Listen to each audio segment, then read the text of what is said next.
प्रधानमंत्री मोदी के मन की बात का 80वां जो एपिसोड है वो अब से कुछ ही देर में प्रसारित होगा। आपको बता दें, प्रधानमंत्री नरेंद्र मोदी मन की बात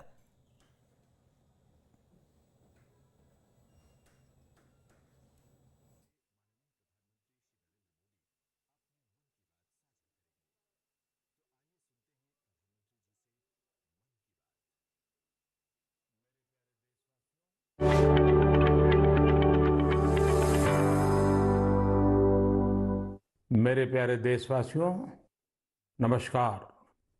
हम सबको पता है आज मेजर ध्यानचंद जी की जन्म जयंती है और हमारा देश उनकी स्मृति में इसे राष्ट्रीय खेल दिवस के रूप में मनाता भी है। मैं सोच रहा था कि शायद इस समय मेजर ध्यानचंद जी की आत्मा जहां भी होगी बहुत ही प्रसन्नता का अनुभव करती होगी, क्योंकि दुनिया में भारत की हॉकी का डंका बजाने का काम ध्यानचंद जी की हॉकी ने किया था। और 4 दशक बाद, करीब करीब 41 साल के बाद, भारत के नौजवानों ने, बेटे और बेटियों ने हॉकी के अंदर फिर से एक बार जान भर दी। और कितने ही पदक क्यों न मिल जाए, लेकिन जब तक हॉकी में पदक नहीं मिलता, भारत का कोई भी नागरिक विजय का आनंद नहीं ले सकता है। और इस बार ओलंपिक में हॉकी का पदक मिला, 4 दशक के बाद मिला।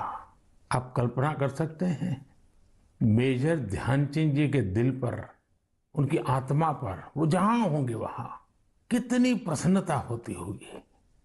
और ध्यानचंद जी का पूरा जीवन खेल को समर्पित था। और इसलिए आज जब हमें देश के नौजवानों में, हमारे बेटे बेटियों में खेल के प्रति जो आकर्षण नजर आ रहा है, माता पिता को भी बच्चे अगर खेल में आगे जा रहे हैं तो खुशी हो रही है। ये जो ललक दिख रही है ना, मैं समझता हूं यही मेजर ध्यानचंद जी को बहुत बड़ी श्रद्धांजलि है। साथियों, जब खेलकूद की बात होती है ना, तो स्वाभाविक है हमारे सामने पूरी युवा पीढ़ी नजर आती है। और जब युवा पीढ़ी की तरफ गौर से देखते हैं, कितना बड़ा बदलाव नजर आ रहा है। युवा का मन बदल चुका है और आज का युवा मन घिसे पीटे पुराने तौर तरीकों से कुछ नया करना चाहता है, हट करके करना चाहता है। आज का युवा मन बने बनाए रास्तों पर चलना नहीं चाहता है, वो नए रास्ते बनाना चाहता है, अननोन जगह पे कदम रखना चाहता है। मंजिल भी नहीं, लक्ष्य भी नहीं, राह भी नहीं और चाह भी नहीं। और एक बार मन में ठान लेता है ना युवा, जी जान से जुट जाता है, दिन रात मेहनत कर रहा है। हम देखते हैं, अभी कुछ समय पहले ही भारत ने अपने स्पेस सेक्टर को ओपन किया और देखते ही देखते युवा पीढ़ी ने उस मौके को पकड़ लिया और इसका लाभ उठाने के लिए कॉलेजों के स्टूडेंट्स, यूनिवर्सिटी, प्राइवेट सेक्टर में काम करने वाले नौजवान बढ़ चढ़ करके आगे आए हैं।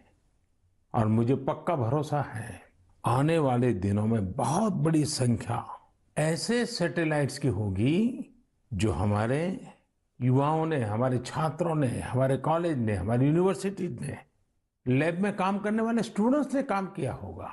इसी तरह आज जहां भी देखो, किसी भी परिवार में जाओ, कितना ही संपन्न परिवार हो, पढ़े लिखे परिवार हो, लेकिन अगर परिवार में नौजवान से बात करो तो वो क्या कहता है?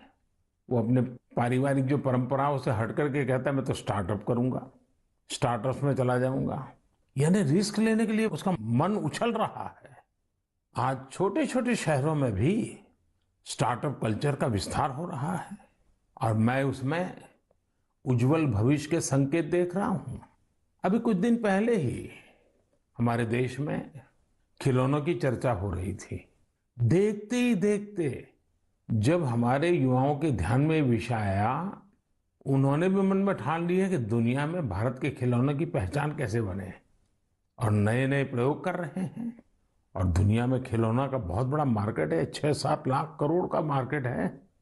आज भारत का हिस्सा बहुत कम है, लेकिन खिलौने कैसे बनाना, खिलौना की विविधता क्या हो, खिलौने में टेक्नोलॉजी क्या हो, चाइल्ड साइकोलॉजी के अनुरूप खिलौने कैसे हो, आज हमारे देश का युवा उसकी ओर ध्यान केंद्रित कर रहा है, कुछ कंट्रीब्यूट करने चाहता है।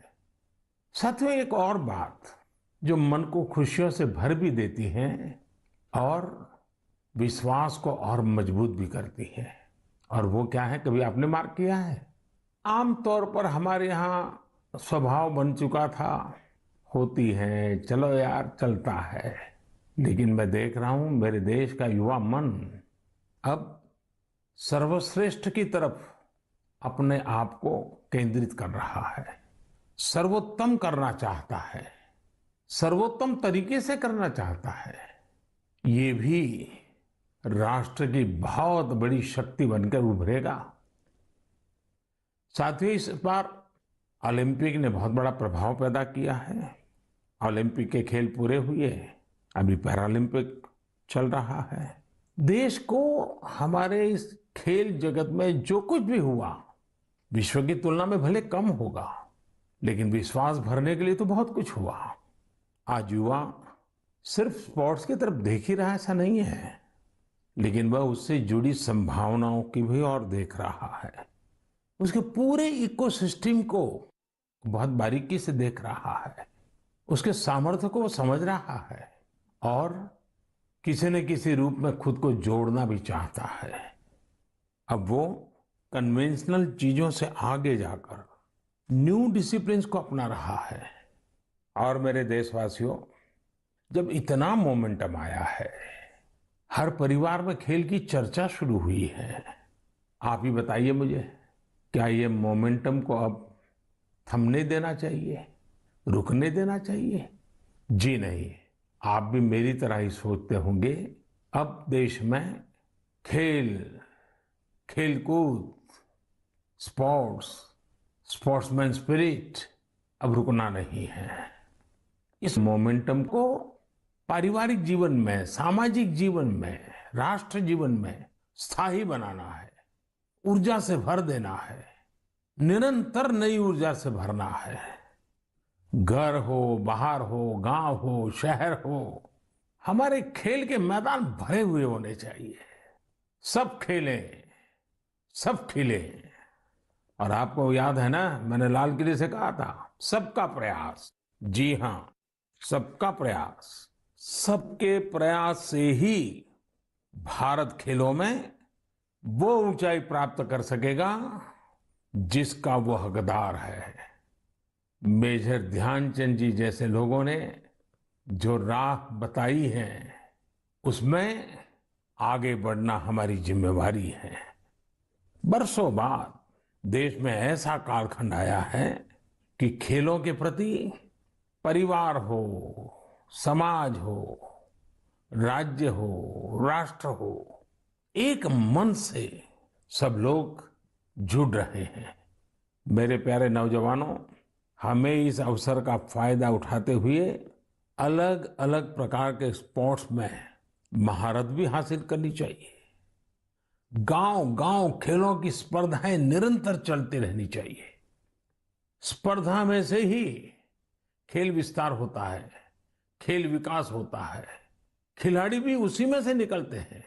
आइए हम सभी देशवासी इस मोमेंटम को जितना आगे बढ़ा सकते हैं, जितना योगदान हम दे सकते हैं, सबका प्रयास, इस मंत्र से साकार करके दिखाएं।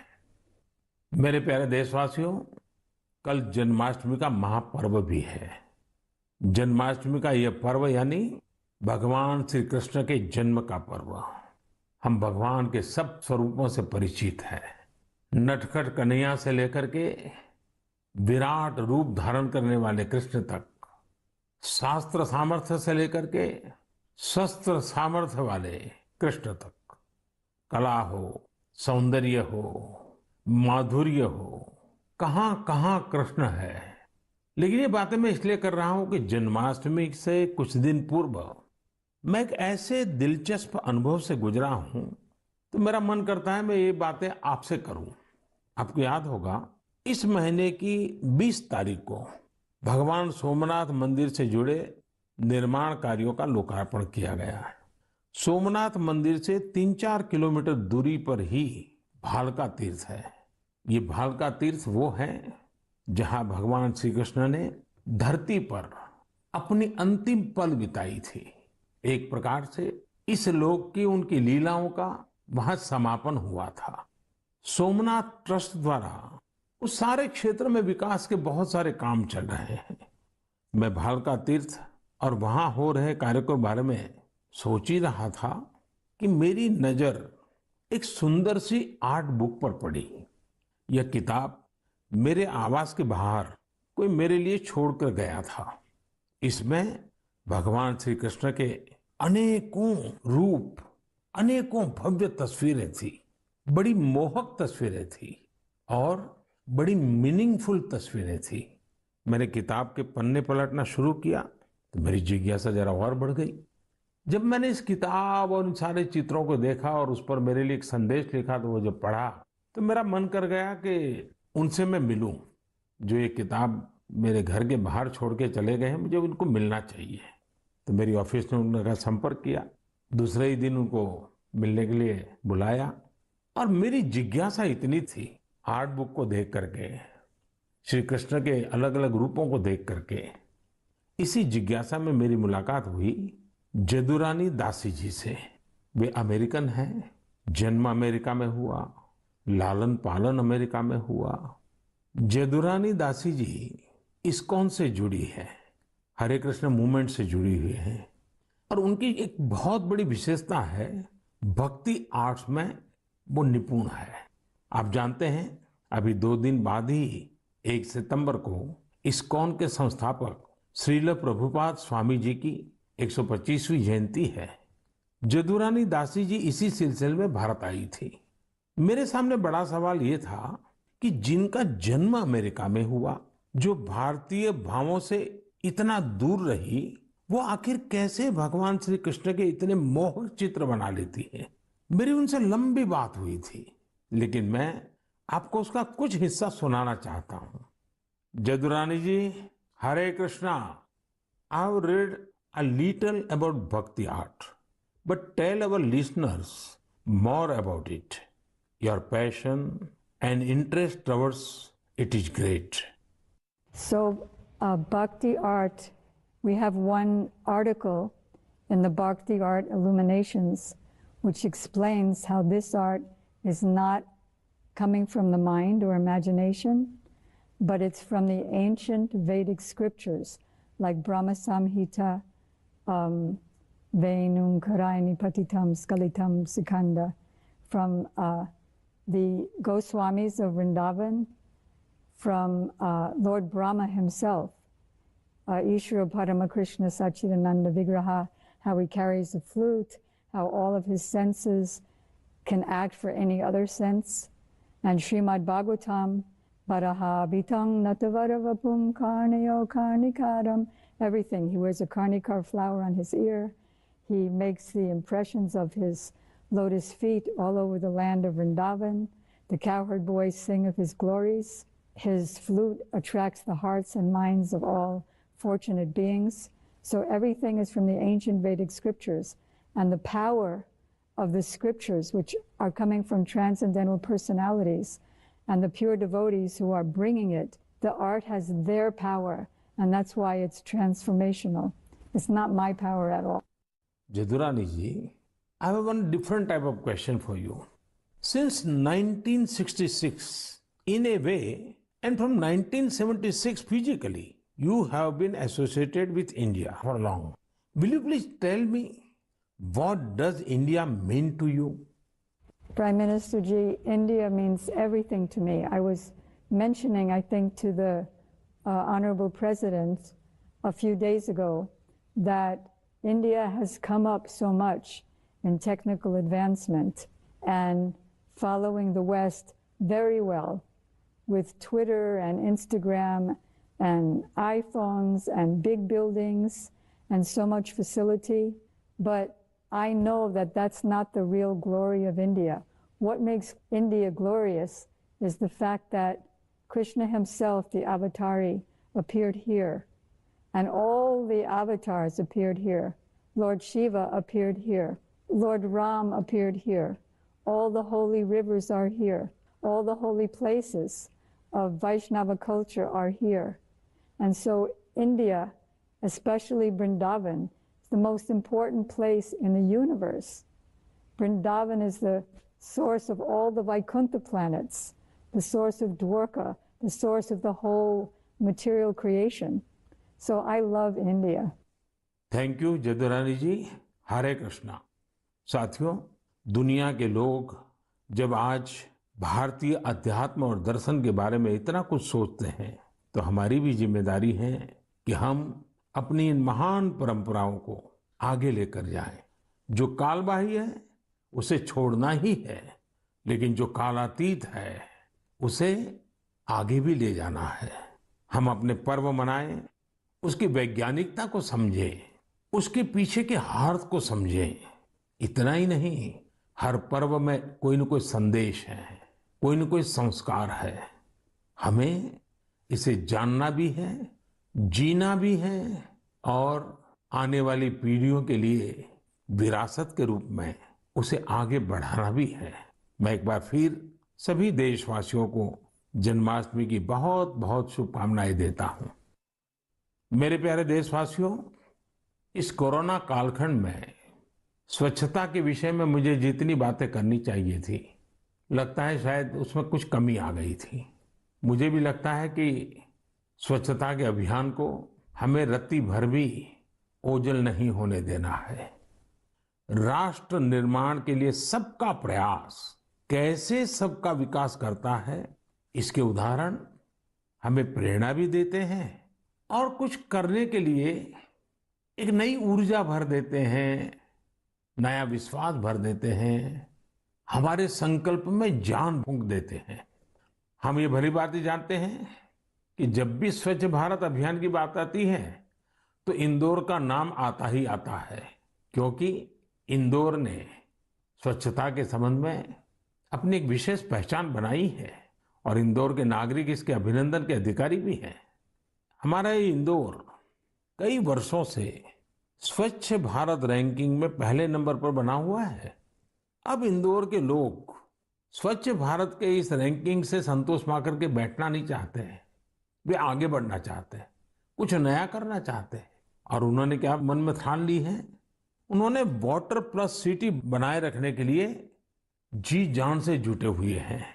वाटर प्लस सिटी यानी ऐसा शहर जहां बिना ट्रीटमेंट के कोई भी सीवेज किसी सार्वजनिक जल स्रोत में नहीं डाला जाता।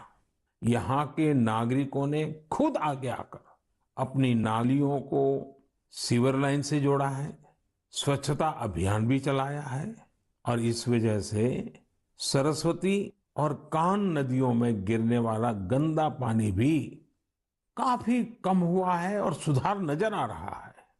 आज जब हमारा देश आजादी का अमृत महोत्सव मना रहा है तो हमें याद रखना है कि स्वच्छ भारत अभियान के संकल्प को हमें कभी भी मंद नहीं पड़ने देना है। हमारे देश में जितने ज्यादा शहर वाटर प्लस सिटी होंगे उतना ही स्वच्छता भी बढ़ेगी, हमारी नदियां भी साफ होगी और पानी बचाने की एक मानवीय जिम्मेवारी निभाने के संस्कार भी होंगे। साथियों, मेरे सामने एक उदाहरण बिहार के मधुबनी से आया है। मधुबनी में डॉक्टर राजेंद्र प्रसाद कृषि विश्वविद्यालय और वहां के स्थानीय कृषि विज्ञान केंद्र ने मिलकर के एक अच्छा प्रयास किया है। इसका लाभ किसानों को तो हो ही रहा है, इससे स्वच्छ भारत अभियान को भी नई ताकत मिल रही है। विश्वविद्यालय की इस पहल का नाम है सुखेत मॉडल। सुखेत मॉडल का मकसद है गांवों में प्रदूषण को कम करना। इस मॉडल के तहत गांव के किसानों से गोबर और खेतों घरों से निकलने वाला अन्य कचरा इकट्ठा किया जाता है और बदले में गांव वालों को रसोई गैस सिलेंडर के लिए पैसे दिए जाते हैं। जो कचरा गांव से एकत्रित होता है उसके निपटारे के लिए वर्मी कंपोस्ट बनाने का भी काम किया जा रहा है। यानी सुखेत मॉडल के 4 लाभ तो सीधे सीधे नजर आते हैं। एक तो गांव को प्रदूषण से मुक्ति, दूसरा गांव को गंदगी से मुक्ति, तीसरा गांव वालों को रसोई गैस सिलेंडर के लिए पैसे और चौथा गांव के किसानों को जैविक खाद। आप सोचिए इस तरह के प्रयास हमारे गांवों की शक्ति कितनी ज्यादा बढ़ा सकते हैं। यही तो आत्मनिर्भरता का विषय है। मैं देश की प्रत्येक पंचायत से कहूंगा कि ऐसा कुछ करने का वो भी अपने यहां जरूर सोचें। और साथियों, जब हम एक लक्ष्य लेकर निकल पड़ते हैं ना तो नतीजे का मिलना निश्चित होता है। आप देखिए ना, हमारे तमिलनाडु में शिवगंगा जिले की कांजीरंगाल पंचायत, देखिए इस छोटी सी पंचायत ने क्या किया। यहां पर आपको वेस्ट से वेल्थ का एक और मॉडल देखने को मिलेगा। यहां ग्राम पंचायत ने स्थानीय लोगों के साथ मिलकर कचरे से बिजली बनाने का एक लोकल प्रोजेक्ट अपने गांव में लगा दिया है। पूरे गांव से कचरा इकट्ठा होता है, उससे बिजली बनती है और बचे हुए प्रोडक्ट्स को कीटनाशक के रूप में बेच भी दिया जाता है। गांव के इस पावर प्लांट की क्षमता प्रतिदिन 2 टन कचरे के निस्तारण की है। इससे बनने वाली बिजली गांव की स्ट्रीट लाइट्स और दूसरी जरूरतों में उपयोग हो रही है। इससे पंचायत का पैसा तो बच ही रहा है, वो पैसा दूसरे विकास के कामों में इस्तेमाल किया जा रहा है। अब मुझे बताइए, तमिलनाडु के शिवगंगा जिले की एक छोटी सी पंचायत हम सभी देशवासियों को कुछ करने की प्रेरणा देती है कि नहीं देती है? कमाल ही किया है ना उन्होंने। मेरे प्यारे देशवासियों, मन की बात अब भारत की सीमाओं तक सीमित नहीं रही है। दुनिया के अलग अलग कोने में भी मन की बात की चर्चा होती है और विदेशों में रहने वाले हमारे भारतीय समुदाय के लोग हैं, वे भी मुझे बहुत सी नई नई जानकारियां देते रहते हैं। और मुझे भी कभी कभी मन की बात में विदेशों में जो अनोखे कार्यक्रम चलते हैं उसकी बातें आपके साथ शेयर करना अच्छा लगता है। आज भी मैं आपका कुछ ऐसे लोगों से परिचय कराऊंगा, लेकिन उससे पहले मैं आपको एक ऑडियो सुनाना चाहता हूं। थोड़ा गौर से सुनिएगा। Radio unity 90 FM, radio unity 90 FM। नमो नमः सर्वेभ्यः। मम नाम गंगा।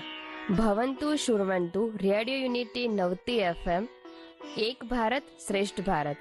अहम् एकता मूर्तेयाः मार्गदर्शिका एवं रेडियो यूनिटी माध्यमे आर्जे अस्मि। अद्य संस्कृत दिनम् अस्ति। सर्वेभ्यः बहवः शुभकामनाः अस्ति।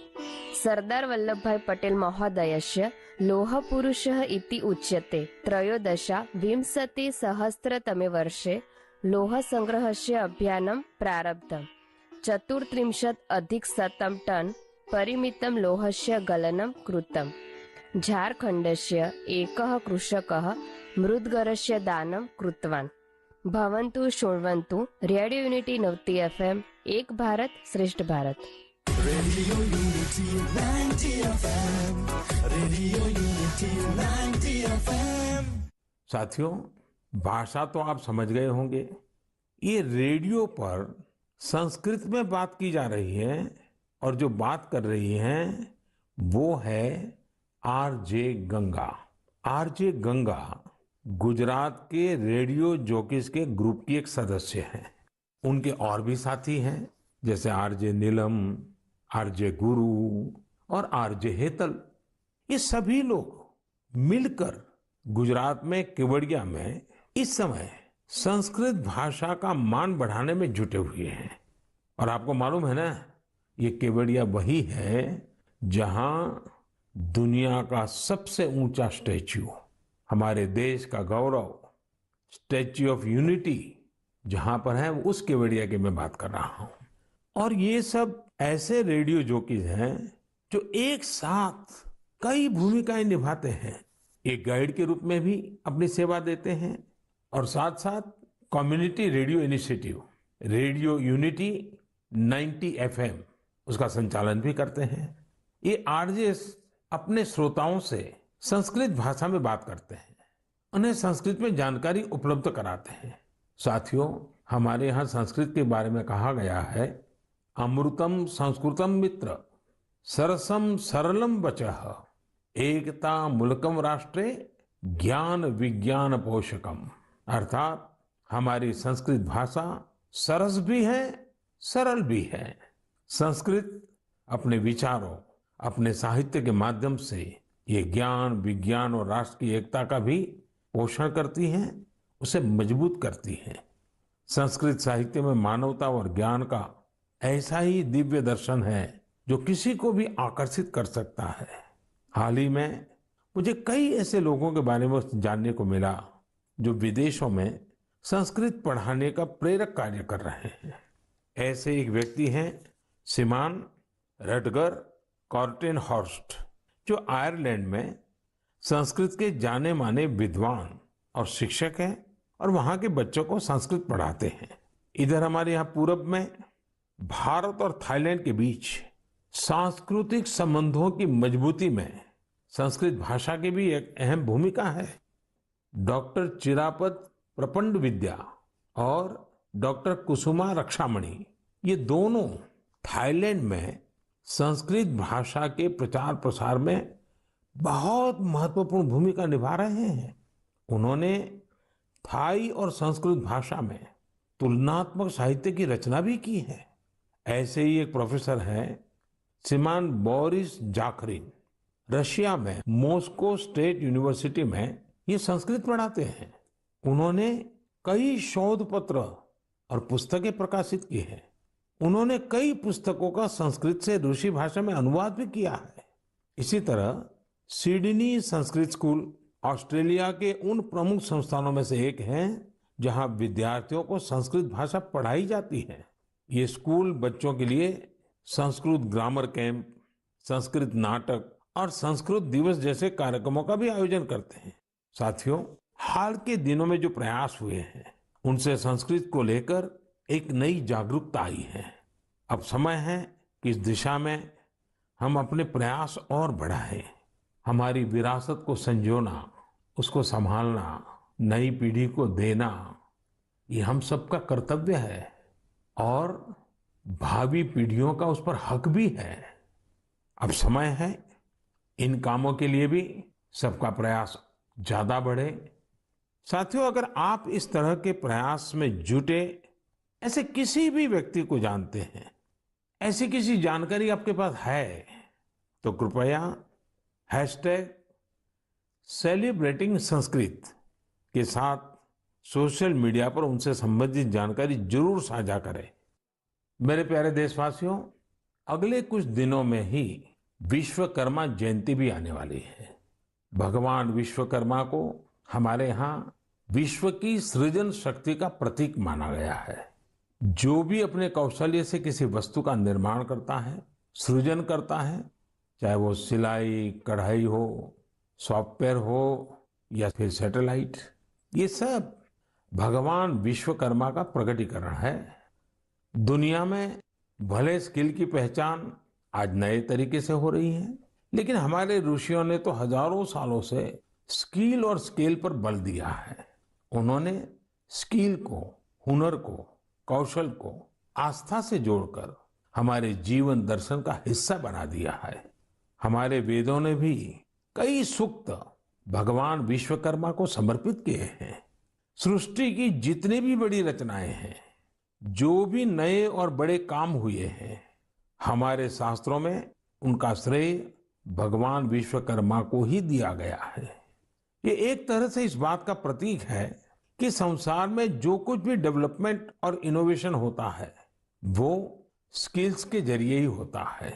भगवान विश्वकर्मा की जयंती और उनकी पूजा के पीछे यही भाव है। और हमारे शास्त्रों में ये भी कहा गया है, विश्वम कृतस्नम कर्म व्यापारो यस्य सह विश्वकर्मा, अर्थात जो सृष्टि और निर्माण से जुड़े सभी कर्म करता है वह विश्वकर्मा है। हमारे शास्त्रों की नजर में हमारे आसपास निर्माण और सृजन में जुटे जितने भी स्किल हुनरमंद लोग हैं, वो भगवान विश्वकर्मा की विरासत है। इनके बिना हम अपने जीवन की कल्पना भी नहीं कर सकते। आप सोचकर देखिए, आपके घर में बिजली की कुछ दिक्कत आ जाए और आपका कोई इलेक्ट्रिशियन ना मिले तो क्या होगा? आपके सामने कितनी बड़ी परेशानी आ जाएगी। हमारा जीवन ऐसे ही अनेकों स्किल लोगों की वजह से चलता है। आप अपने आसपास देखिए, लोहे का काम करने वाले हो, मिट्टी के बर्तन बनाने वाले हो, लकड़ी का सामान बनाने वाले हो, बिजली का काम करने वाले हो, घरों में पेंट करने वाले हो, सफाई कर्मी हो, या फिर मोबाइल लैपटॉप का रिपेयर करने वाले, ये सभी साथी अपनी स्किल की वजह से ही जाने जाते हैं। आधुनिक स्वरूप में ये भी विश्वकर्मा ही है। लेकिन साथियों, इसका एक और पहलू भी है और वो कभी कभी चिंता भी कराता है। जिस देश में, जहाँ की संस्कृति में, परंपरा में, सोच में हुनर को, स्किल मैन पावर को भगवान विश्वकर्मा के साथ जोड़ दिया गया हो, वहाँ स्थितियां कैसे बदल गई। एक समय हमारे पारिवारिक जीवन, सामाजिक जीवन, राष्ट्र जीवन पर कौशल्य का बहुत बड़ा प्रभाव रहता था। लेकिन गुलामी के लंबे कालखंड में हुनर को इस तरह का सम्मान देने वाली भावना धीरे धीरे विस्मृत हो गई। सोच कुछ ऐसी बन गई कि हुनर आधारित कार्यों को छोटा समझा जाने लगा। और अब आज देखिए, पूरी दुनिया सबसे ज्यादा हुनर यानी स्किल पर ही बल दे रही है। भगवान विश्वकर्मा की पूजा भी सिर्फ औपचारिकताओं से पूरी नहीं होगी। हमें हुनर को सम्मान देना होगा। हुनरमंद होने के लिए मेहनत करनी होगी। हुनरमंद होने का गर्व होना चाहिए। जब हम कुछ न कुछ नया करें, कुछ इनोवेट करें, कुछ ऐसा सृजित करें जिससे समाज का हित हो, लोगों का जीवन आसान बने, तब हमारी विश्वकर्मा पूजा सार्थक होगी। आज दुनिया में स्किल लोगों के लिए अवसरों की कमी नहीं है। प्रगति के कितने सारे रास्ते आज स्किल्स से तैयार हो रहे हैं। तो आइए इस बार हम भगवान विश्वकर्मा की पूजा पर आस्था के साथ साथ उनके संदेश को भी अपनाने का संकल्प करें। हमारी पूजा का भाव यही होना चाहिए कि हम स्किल के महत्व को समझेंगे और स्किल लोगों को, चाहे वो कोई भी काम करता हो, उन्हें पूरा सम्मान भी देंगे। मेरे प्यारे देशवासियों, ये समय आजादी के 75वें साल का है। इस साल तो हमें हर दिन नए संकल्प लेने हैं, नया सोचना है और कुछ नया करने का अपना जज्बा बढ़ाना है। हमारा भारत जब आजादी के 100 साल पूरे करेगा, तब हमारे ये संकल्प ही उसकी सफलता की बुनियाद में नजर आएंगे।